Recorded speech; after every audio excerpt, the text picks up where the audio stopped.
वंदे देवमावतिं सुरगुरुं वंदे जगत्कारणं वंदे पन्नगभूषणं भगधरं वंदे पशूनां पतिं वंदे सुशाङ्कवन्यनं वंदे मुकुन्दं प्रियं वंदे भक्तनाशनं च वरदं वंदे शिवं शंकरं। आदरणीय ऋषि वंशजों, गोस्वामी जनों, सादर ओम नमो नारायण। आज गोस्वामी इतिहास परिचय श्रृंखला के अंतर्गत हमें एक पुस्तक प्राप्त हुई है। बहुत पहले प्रकाशित हुई है, लगभग 1996 में प्रकाशित हुई है। ये देखिए, गोस्वामी दर्शन, क्या नाम है इसका? गोस्वामी दर्शन। और ये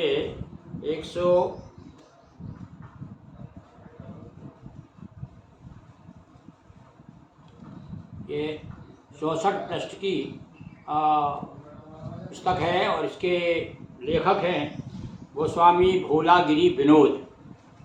ये बिहार के हैं। इनका जन्म स्थान खोना बांसपट्टी मधुबनी, वार्ड नंबर 21। आजकल वर्तमान में जो दरभंगा में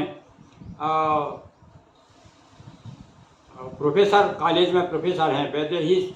और इन्होंने अभी तक जो है वैदेही ग्रंथालय प्रकाशन दरभंगा, मिथिला, विभिन्न पत्रिकाओं में छिटपुट रचनाएं और कतिपय पुस्तकों का संपादन संशोधन कार्य भी आपने किया है।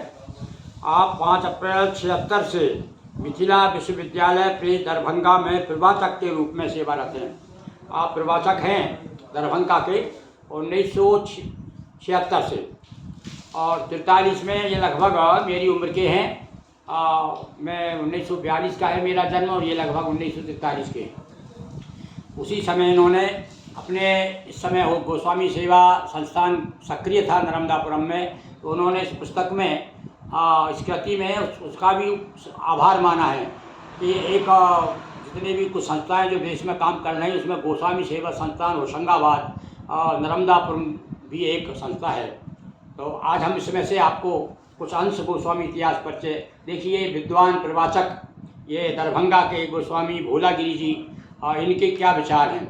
इन्होंने शीर्षक दिया है दशनाम गोस्वामी ब्राह्मण की उत्पत्ति। अब ये क्या कहते हैं, इसके बारे में आप विद्वान जन विचार करें और ये देखिए, और अपने जानकारी में और इजाफा करें। मतलब और आपकी जो जानकारी आप में, और उसमें और भी एक नई जानकारी आपको जुड़ेगी। सुनिए, हो सकता है ये विचार आप तक पहुँचे हों। तो मैं आपके सामने एक आलेख पढ़ रहा हूँ किताब में से। सृष्टि की उत्पत्ति खंड के अनुसार ब्राह्म शक्ति से जुड़े ब्राह्म षष्ठी के पूर्व भगवान महारुद्र के औरस 10 प्रमथादि अमर भूतगणों के तत्काल रुद्राणियों को छोड़ मनः शुद्धि हेतु आदि ब्रह्मा द्वारा विशिष्ट 10 स्थानों पर चले गए। इंद्रियों, पंचतत्वों, महाभूतों को असीनस्थ रखने के कारण, पंचतत्वों को अधीनस्थ यानी पंचतत्वों को वश में रखने के कारण महारुद्र के अंश से उद्भूत 10 रुद्रों की संतति। देखिए, एक बात मानते हैं कि जो 10 रुद्र माने जाते हैं उनकी संतति 10 इंद्रियों, 10 दिशाओं से संबद्ध होने के फलस्वरूप कालांतर में 10 नामी गोस्वामी नाम से प्रसिद्ध हुए।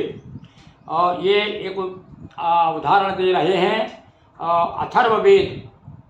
अथर्ववेद में संन्यास उपनिषद मंत्र 3। क्या है मंत्र? देखिए आप। संन्यस्याग्नि च पुनरावर्तनम यस मन्नुर्जाया वह नित्याध्यात्म मंत्रांजलि दीक्षा सुमेध काषाय वाससम। ये अथर्ववेद का एक मंत्र है। और हो सकता है कुछ थोड़ी, क्योंकि कभी कभी मुझे दृष्टि दोष के कारण कुछ ठीक से नहीं पढ़ पाया हूँ, पर उसका अर्थ बताता हूँ आपको। देखिए, संन्यास लेकर पुनः स्त्री को ग्रहण नहीं करना चाहिए। ये बात तो ये भी मानते हैं कि संन्यास लेने के बाद में जो स्त्री को ग्रहण करता है वह पतित माना जाता है। ऐसा कुछ विद्वानों का मत है। किंतु रुद्रगण मंत्रादि ने सत्य के आयासी सन्यासी रहते हुए भी जाया को पुनः ग्रहण किया। जाया यानी पत्नी, क्योंकि ऐसा करने का अधिकार मात्र मन्यु को ही था। उनका संन्यास भी त्याग रूप था, दीक्षा रूप नहीं। ये मन्यु नाम के ऋषि का उल्लेख अथर्ववेद के अनुसार कर रहे हैं कि वो संन्यास उन्होंने कोई मतलब विधिवत संन्यास नहीं लिया था, वो तपस्या कर रहे थे और तपस्या करते हुए और उसके बाद में लौट के आए वन से, और उसके बाद में उन्होंने जाया ग्रहण की। यदि वे दीक्षा रूप सन्यासी होते तो पुनः जाया ग्रहण नहीं करते। कहने का अर्थ यहाँ ये है कि जिसने दीक्षा लेकर के जो सन्यास हुआ है उसे विवाह नहीं करना चाहिए। स्मरणीय है कि आदि ब्रह्मा के काशी स्थित भूमध्य से उत्पन्न होने वाले भगवान महारुद्र के औरस मन्वादि की तपस्या दीक्षा रूप न होकर त्याग रूप थी, अतः उन्होंने पुनः जाया ग्रहण किया। जाया का अर्थ होता है वह स्त्री जिनमें पुत्र के रूप में पति पुनः जन्म ले। इसी भावना को लेकर महाकवि विद्यापति ने भी लिखा है कि पिया मोर बालक हम तरुणी गे। काया ग्रहण से स्पष्ट हो जाता है, जाया ग्रहण से स्पष्ट हो जाता है कि मनवादी ने संतति पैदा की। यही संतति मन शुद्धि, यौगिक शक्ति संवर्धनार्थ हिमालय, साधारण पहाड़, जंगल, सागर, पुरी, तीर्थ आश्रम आदि स्थानों में जाकर के योग साधना, विद्या आराधना में प्रवृत्त हुआ और इस तरह उन्होंने अपने ओजस्विता ग्रहण की, यानी ओज प्राप्त किया। उन्हीं दिव्य स्थलों की द्योतिका उनकी उपाधि बन गई।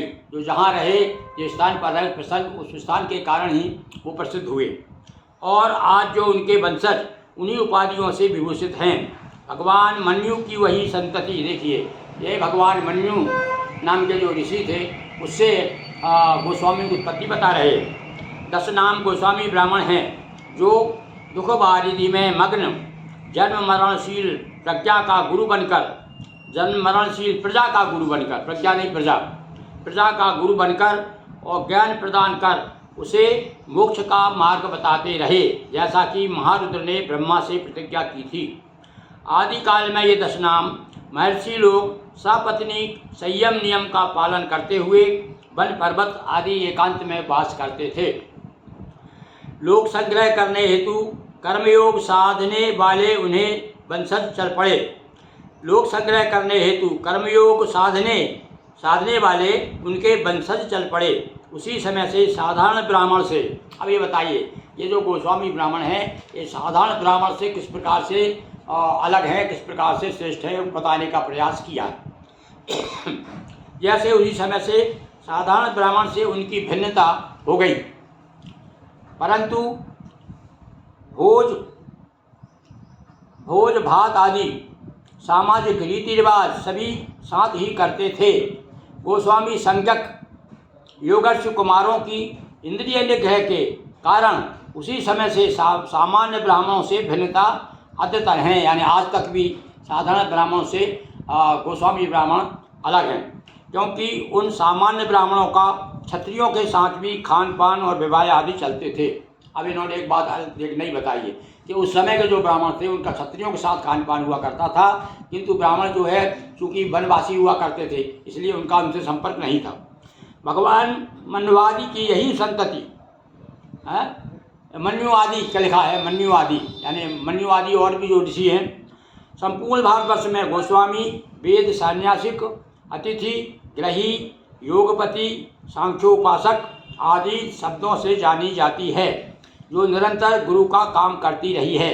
और वास्तव में आज भी जो है गुरुवाई का काम अधिकांश गोस्वामी जन कर रहे हैं, जो जिनके अनेक शिष्य हैं, यानी उनमें अन्य ब्राह्मण भी शामिल हैं। तो गुरुवाई इनकी वृत्ति है। इन्हें सन्यासी इसलिए भी कहा जाता है कि इनके पूर्वज मन्यवादी सन्यासी हो गए थे तथा सदा सत्य की खोज में निरत रहे। शास्त्रों में इन्हें ग्रस्त सन्यासी कहा गया है। देखिए आप, ये जो जिनको आप गोस्वामी ब्राह्मण के रूप में ये विद्वान भोलागिरी जी मानते हैं, वो कह रहे हैं कि पहले इनको ग्रस्त सन्यासी कहा गया है और त्यागी सन्यासी तथा साधारण ब्राह्मणों से इनका स्पष्ट भेद बतलाया गया है। स्मृति का कथन है कि ये तो वेदम अभ्यस्ता पुत्रश्चा सुखम वसेत। श्री कृष्ण ने गीता में भी कहा है, योगी नाम एव कृते भवति धीमताम, है अर्थात बुद्धिमान योगी अधूरी साधना के बीच में यदि मृत्यु को प्राप्त होता है तो गृहस्थ सन्यासी के कुल में उन्हें जन्म लेता है। ऐसा जन्म निश्चय ही इस लोक में अत्यंत दुर्लभ है। महाभारत बतलाता है कि युधिष्ठिर के यज्ञ में, अब देखिए एक उदाहरण दिया उन्होंने, महाभारत से भी प्रमाण मिलता है ये यतियों का। महाभारत में युधिष्ठिर के यज्ञ में गृहस्थ यति और मोक्षी यति दोनों प्रकार के, विरक्त मतलब मोक्षी यानी विरक्त और गृहस्थ यति दोनों को ब्राह्मणों के साथ खिलाए जाते थे। ये महाभारत में स्पष्ट उल्लेख है। गृहस्थ सन्यासी और त्यागी सन्यासी दोनों को गुणवान भोजन दिया जाता था।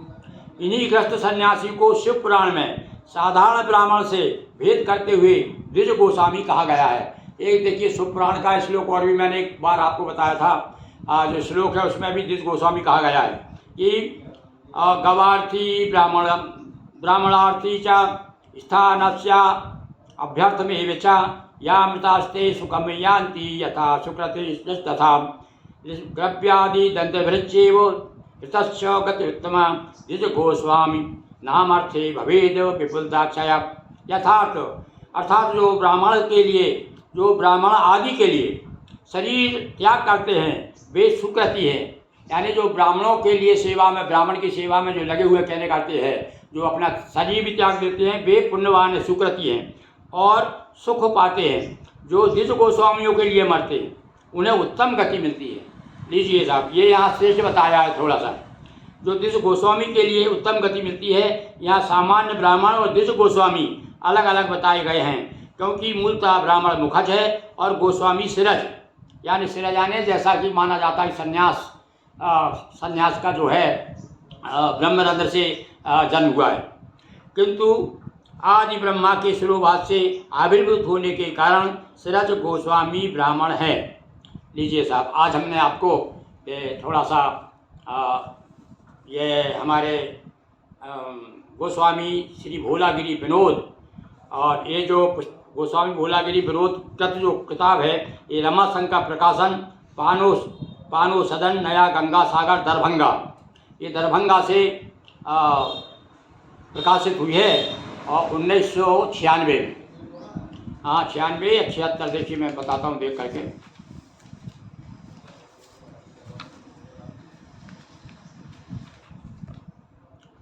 ये हाँ 96, इसमें जो कुछ लोगों की सम्मति दी है वो 1996 लिखा हुआ है, इसलिए छोटी सी कृति हमको प्राप्त हुई है। उसमें से मैंने आपको समय समय पे, अब इसके कुछ और अंश में, क्योंकि ज़्यादा समय हम आपको दे भी नहीं सकते और आप भी इतना समय आपके पास नहीं है, तो थोड़े थोड़े में हम आपको क्रम से, इसमें गोस्वामी दर्शन नाम है इसका, इसमें से आपको सुनाएंगे। और उसके बाद में और भी हमारे पास अन्य ग्रंथ हैं, ये मराठी में भी प्रकाशित हुए हैं, गुजराती में भी समय समय पर विद्वानों ने अपने समाज के, जिन्होंने समाज के प्रति रुचि है, जो चाहते हैं कि समाज जागृत हो और अपनी जो है कम से कम अपनी मूल की ओर देखें कि वास्तव में हमारा मूल उत्सव क्या है।